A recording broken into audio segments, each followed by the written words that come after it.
Hello and welcome to my channel. Let's learn psychology. We will continue our discussion related to emotional intelligence, which I made a bold statement about emotional intelligence, that is, this is more important than AI. Emotional intelligence, we can call it in short EI, and I want to tell you that EI is more important than AI. We are all running behind AI, that is artificial intelligence, but in my opinion EI is more important for our lives than AI.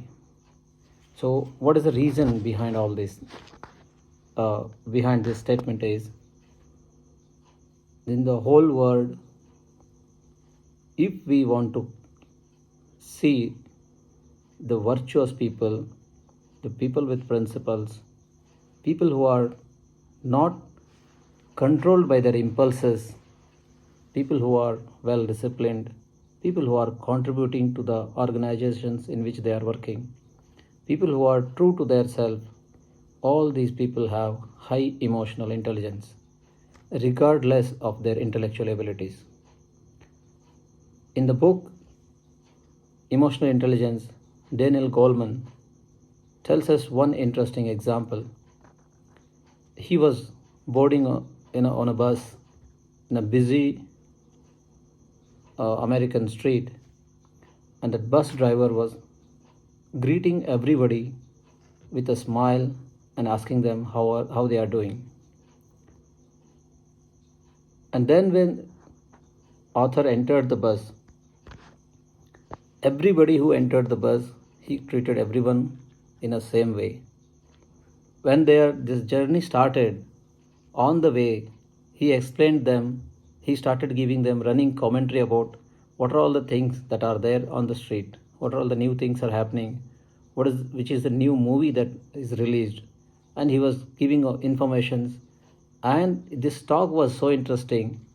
By the end of their journey, everybody responded in a smile.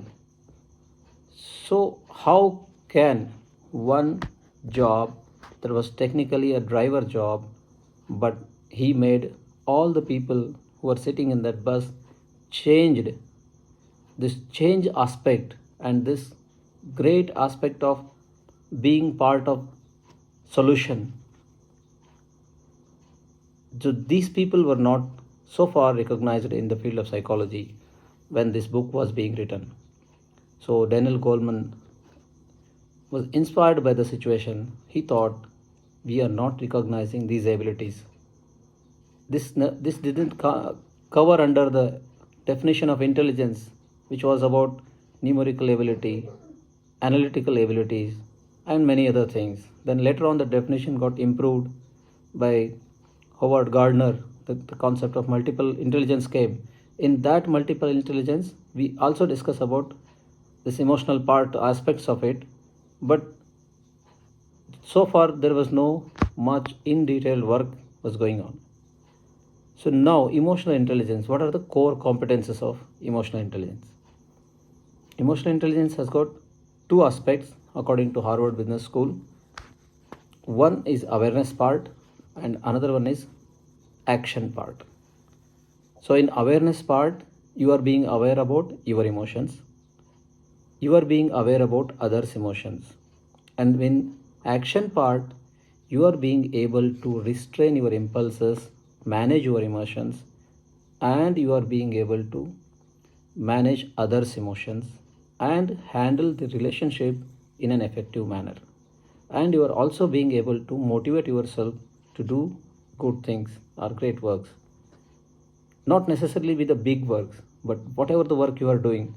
I want to tell you one example. You must have seen that video on YouTube.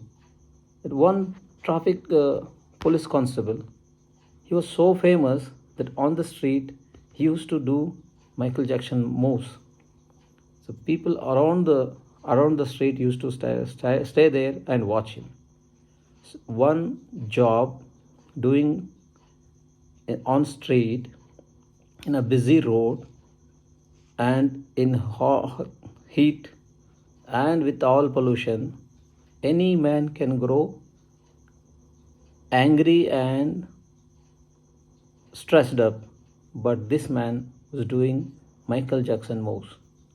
This is one example of emotional intelligence. And you must have heard about the news in which Will Smith, when he came to India, he traveled in the auto, that famous auto which is having AC, which is having newspapers with cold drinks and everything.